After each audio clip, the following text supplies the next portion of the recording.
Retrouvons tout de suite Eric en Espagne. Bon bah voilà, j'avais prévu le super petit casque avec la visière fumée qui va bien. Malheureusement, Madrid, l'Espagne, tout ça, eh ben c'est pourri. Tant pourri. C'est pas grave, on va quand même l'essayer. Regardez ce beau bobber, il est magnifique. Hein? Ah, il est beau. Bon bah voilà. Ouais, j'avais prévu. Il est malin quand même, comme un singe.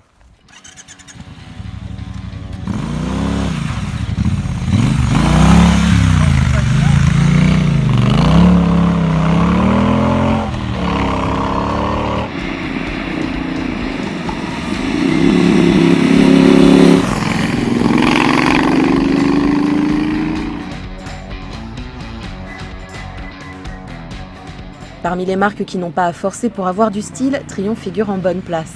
L'anglais n'a fait évoluer sa Bonneville que par petites touches, année après année, mais elle n'en a rien perdu de son charme. Avec la Bonneville Bobber, Triumph va plus loin en puisant son inspiration dans un style plus marqué qui n'est pas sans conséquence sur l'ergonomie. Avec les jambes pliées à l'équerre, les genoux sous les poignets, les bras tendus vers l'avant et le dos rond, il n'y a aucun doute, on n'est pas sur une sportive mais bien sur un custom. Sauf que là, c'est de série. Pour le style c'est parfait, mais question confort au long cours, tout dépend de sa morphologie finalement. Ça tombe bien, Triumph a tout prévu. C'est vrai Eric, et pour ceux qui le veulent, Triumph a prévu 2 ingénieux systèmes qui permettent pour l'un de monter et d'avancer la selle, et pour l'autre de modifier la position des cadrans pour que les différentes informations proposées, comme l'autonomie, le niveau d'antipatinage déconnectable ou le rapport engagé, restent bien lisibles. On a donc le choix entre une position très bobber ou plus roadster si l'on préfère.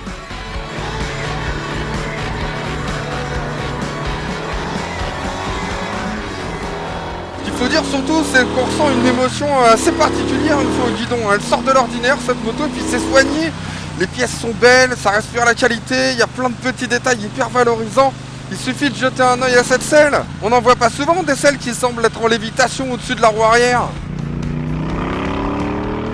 C'est ce qui attire le regard en premier, la selle de cette Triumph. Mais ce n'est pas le seul élément qui confère à cette Bonneville son style affiché de bobber. Son bras oscillant triangulé, le fait que son mono-amortisseur soit bien caché, les tubulures d'échappement droite qui dissimulent le pot catalytique, les silencieux coniques en inox, le guidon large et plat, sa roue avant de 19 pouces, le moyeu arrière type frein à tambour et plus généralement, sa ligne épurée concourt à lui donner un look de bécane de préparateur.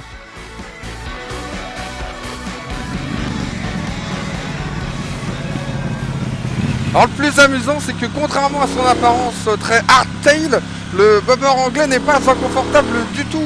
Bien que la selle soit un petit peu dure, sa forme qui est plutôt enveloppante et puis sa largeur font merveille.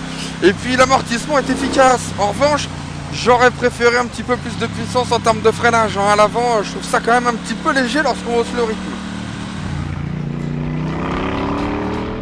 En effet, le bobber Triumph ne dispose que d'un simple disque de 310 mm, étrier flottant 2 pistons à l'avant, et d'un simple disque de 255 mm, étrier flottant 1 piston à l'arrière. Bien que signé Nissin, cela peut sembler léger pour une moto de 228 kg à sec. Mais je te rappelle Eric qu'un custom équipé d'un twin parallèle à refroidissement liquide, calé à 270 degrés de 1200 cm3, qui développe 77 chevaux et 106 Nm, sur le papier, ça n'a rien de sportif. Sauf qu'elle tourne étonnamment bien cette moto. L'avant plonge pas de façon très prononcée au freinage. Et puis avec son guidon large et son centre de gravité très bas, la route 19 n'est pas vraiment un problème. D'autant que la roue arrière n'est pas hyper large non plus. Du coup, même dans les petits virages, on se fait très vite plaisir. Ça frotte dans tous les sens. On profite très vite du couple qui est bien présent d'ailleurs à mi-régime.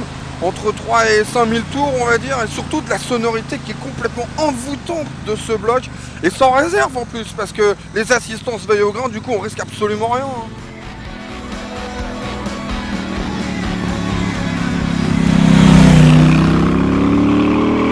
Si le bobber joue à fond la carte du vintage, il n'en est pas moins très moderne.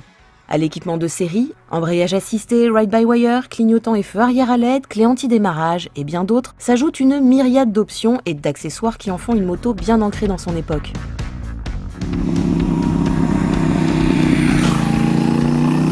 Quant à son prix, 12 700 €, il ne dénote pas face à une 48 de Harley-Davidson qui s'échange à 12 290 € ou même à une Indian Scout à 13 650 €.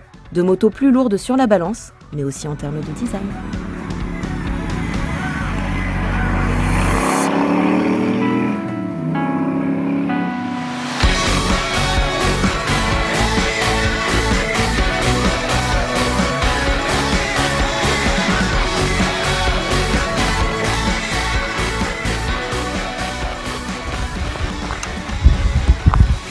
Ah les gants, bah oui les gants bien sûr.